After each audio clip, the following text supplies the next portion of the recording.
Savarkundla national highway ઉપર અજાણ્યા વાહન અડફેટે સિંહણનું મોત। અમરેલી સાવરકુંડલા રોડ ઉપર દેવળિયાના પાટિયા પાસે અજાણ્યા વાહન સાથે સિંહણનો અકસ્માત। આશરે 1 થી 3 વર્ષના માદા સિંહ બાળનું વહેલી સવારે અકસ્માતમાં મોત। અમરેલી તાલુકાના લીલિયા રેન્જ વિસ્તારમાં રોડ ક્રોસ કરતા અજાણ્યા વાહન અડફેટે સિંહણનું મોત। લીલિયા ફોરેસ્ટ વિભાગ ઘટના સ્થળે પહોંચી મૃતદેહનો કબજો લઈ પીએમ માટે ખસેડાયો। વન વિભાગ દ્વારા અકસ્માત સર્જનાર અજાણ્યા વાહનની શોધખોળ હાથ ધરાઈ।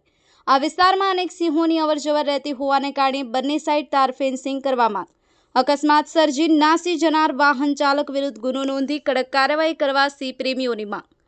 Bureau report Mahadev times news Amreli. જે શું નામ છે, શું પોસ્ટ છે અને આજે એક સિંહણનું અકસ્માતમાં મોત થયું છે, શું કહેશો? Nathalal Sukhadia, lion nature foundation Amreli તાલુકામાં જે જંગલી પ્રાણીઓની વિશેની સંસ્થા છે એમાં હું સેવા આપું છું। આજરોજ દેવભૂમિ દેવળિયાના પાટિયાથી આગળ શેત્રુંજી નદી તરફ એક ભારે વાહનના અડફેટે 1 થી 3 વર્ષની વયનું સિંહ બાળનું અવસાન થયું છે, કે ખરેખર દુઃખદ છે। અને આ વિસ્તારની અંદર રેવન્યુ વિસ્તારની અંદર દેવળિયા, દેવભૂમિ દેવળિયા, ચાંદગઢ, ગોખરવાડા, મોટા ગોખરવાડા વગેરે વિસ્તારોની અંદર સિંહોની વસ્તી ઘણી બધી છે। તો જંગલ ખાતા તરફથી જે આ સિંહો રોડ ઉપર આવે છે એની સુરક્ષા માટે ઊંચા ટેકરા બનાવવામાં આવે, પીવાના પાણીના વધુ સોર્સ ઊભા કરવામાં આવે તો જે આજે અકસ્માત ઘટ્યો છે એ ન ઘટે।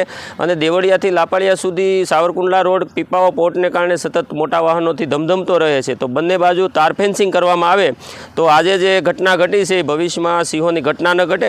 અને જે કોઈ વાહન ચાલકે આની અડફેટે લીધું છે એની સામે કાયદેસર ગુનો નોંધી અને પગલાં ભરવામાં આવે એવી અમારી સિંહ પ્રેમીઓ વતી વિનંતી છે।